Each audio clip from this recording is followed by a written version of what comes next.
Hello everyone, this is Amritesh sir और मैं आपका स्वागत करता हूँ ट्रिगोनोमेट्री के इस नए सीरीज़ में। जैसा कि हम लोग डिस्कशन कर रहे हैं ट्रिगोनोमेट्री से रिलेटेड सभी क्वेश्चंस जो एनसीईआरटी के हैं, आइदर वो क्वेश्चंस एग्जाम्पल हो या एक्सरसाइज के हो।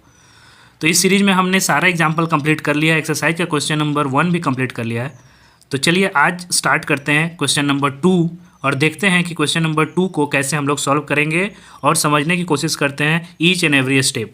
तो चलिए देखते हैं क्वेश्चन को। In the given figure find tan p and cot r। आपको इस फिगर में tan p minus cot r का वैल्यू निकालना है। मीन्स tan p जो थीटा है वो माइनस cot r जो थीटा है वो वैल्यू निकालना है। अब ऐसे बहुत सारे क्वेश्चंस हम लोग डिस्कस कर चुके हैं, एग्जाम्पल के सारे क्वेश्चन डिस्कस कर चुके हैं। क्वेश्चन नंबर 1 भी कुछ इसी के इर्द गिर्द घूम रहा था। तो यहाँ पे मैंने आपको बताया है कि आपको सबसे पहले कभी भी अगर थीटा का जो वैल्यू है तो वो देख लेना है कि इंक्लिनेशन अपना किस एंगल पे है और वहाँ से आपको पी और बी का वैल्यू निकाल देना। बस आपका पहला काम ये होना चाहिए। तो यहाँ जैसे कि फिगर में दिया हुआ है एक पी क्यू आर ट्रायंगल है जहाँ पे क्यू पे 90 डिग्री है और पी क्यू का वैल्यू 12 है, पी आर का वैल्यू 13 है और क्यू आर का वैल्यू नहीं पता है। तो अब सबसे पहले हम लोग देख लेते हैं कि कौन सा पी होगा। तो क्वेश्चन के फर्स्ट पार्ट को अगर देखें तो ये है tan p। तो tan p का अगर वैल्यू निकालना है मीन्स थीटा मेरा क्या होगा, इंक्लिनेशन मेरा इस p एंगल पे होगा। तो अगर हम tan p का वैल्यू निकालना चाहें तो tan थीटा का वैल्यू हमें पता होता है p बाई बी, मतलब परपेंडिकुलर बाई बेस। तो परपेंडिकुलर कौन होगा, जैसा मैंने आपको बताया पहले भी, थीटा अगर ये है तो परपेंडिकुलर इसके अपोजिट वाला मीन्स क्यू आर और बेस कौन सा पी क्यू और हाइट कौन सा, हाइपोटेनस कौन सा है मेरा पी आर। तो यहाँ पे आप देखेंगे कि अगर हम थीटा लेते हैं p पे, एंगल p पे, तो क्यू आर है मेरा परपेंडिकुलर, लेकिन क्यू आर का तो वैल्यू नहीं पता है।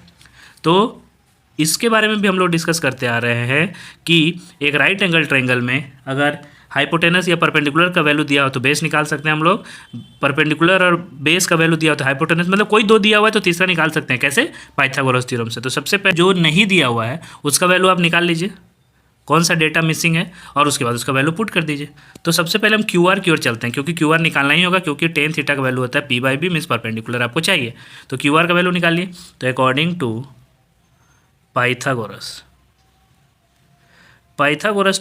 का यूज़ करके हम लोग यहाँ पे क्यू आर का वैल्यू निकाल सकते हैं। Q R is equal to हो जाएगा under root P R means क्या है, हाइपोटेनस माइनस पी क्यू का स्क्वायर मीन्स बेस का square.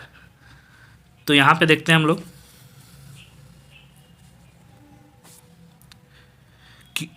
Under root P R square, P R means 13, तो 13 square minus P Q means 12 square. तो और इसको आप सॉल्व करेंगे तो 13 का स्क्वायर होता है 169, सो अंडर रूट 169 माइनस 12 का स्क्वायर होता है 144। तो ये आपका वैल्यू हो जाएगा अंडर रूट 25, 169 माइनस 144 25। सो ये आपका सॉल्व करके 25 किसका होता है, 25 का स्क्वायर रूट क्या होता है 5। तो ये आपका हो जाएगा 5 सेंटीमीटर। क्या निकला 5 सेंटीमीटर, 5 सेंटीमीटर आपका निकला क्यू आर मीन्स अगर हम थीटा ले रहे हैं p को तो क्यू आर क्या है मेरा, परपेंडिकुलर है, तो Q are means 5 centimetre.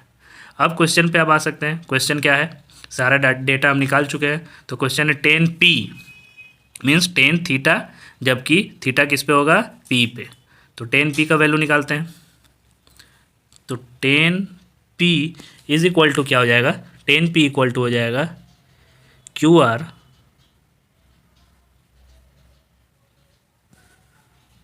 By P Q.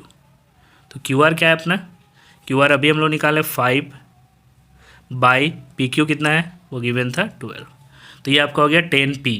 इसी तरीके से अगर आप नेक्स्ट वैल्यू निकालना चाहें जो कि क्या है cot r, तो cot r मीन्स इस बार इंक्लिनेशन मेरा इस r पे हो जाएगा। तो जैसे ही r पे इंक्लिनेशन होगा तो इंक्लिनेशन के अपोजिट डायरेक्शन वाला मेरा हो जाएगा परपेंडिकुलर, मीन्स परपेंडिकुलर इस बार कौन सा हो जाएगा 12, और क्यू आर जो हम निकाल रहे हैं वो क्या हो जाएगा बेस, जस्ट इसका अपोजिट हो गया क्योंकि r है इस बार इंक्लिनेशन। तो cot r is equal to cot theta equal to होता है p by B tan theta, तो tan का अपोजिट cot थीटा क्या होता है b बाई पी। तो b अब क्या हो जाएगा, तो बी मीन्स बेस, अगर हम आर लेते हैं तो बेस मेरा है क्यू आर और पी क्यू है मेरा perpendicular, means 5/12। That means ten P का वैल्यू भी आया 5/12 और कॉट आर का वैल्यू भी आया 5/12। अब क्या करना है, यही वैल्यू हमको निकालना था और दोनों को सब्ट्रैक्ट कर देना है, क्योंकि क्वेश्चन है 10p minus cot R that is equal to 5/12 10p का वैल्यू माइनस 5/12 कॉट आर का value that is equal to, ये क्या हो गया 5/12 कैंसिल, तो दैट इज इक्वल टू 0। यही है आपका रिक्वायर्ड आंसर। तो यहाँ पे हम लोग समझ लिए कि वैल्यू इसमें भी क्या करना था, वैल्यू निकालना था। वैल्यू निकालने के लिए जैसा कि हम लोग पहले भी डिस्कस कर चुके हैं, वैल्यू निकालने के लिए सिर्फ आपको दो बातें ध्यान रखनी है। एक 10 के सारे रेशियो आपको पता होने चाहिए छेवों के बारे में, और दूसरा इंक्लिनेशन पे आपको ध्यान देना है। इंक्लिनेशन से पता चलेगा कि P क्या होगा और B क्या होगा। एक ही ट्रायंगल में अगर दो अलग अलग एंगल का इंक्लिनेशन दिया हुआ है तो आपका P और B मीन्स परपेंडिकुलर और बेस का वैल्यू अलग अलग होगा। आप सिर्फ P का जो P मान के अगर कोई आप परपेंडिकुलर मान लिए, सपोज P एंगल के लिए परपेंडिकुलर क्यू आप मान लिए QR, तो ऐसा नहीं होगा कि R इंक्लिनेशन के लिए भी परपेंडिकुलर मेरा QR होगा। उस समय QR बेस हो जाएगा, मीन्स परपेंडिकुलर बदल जाएगा।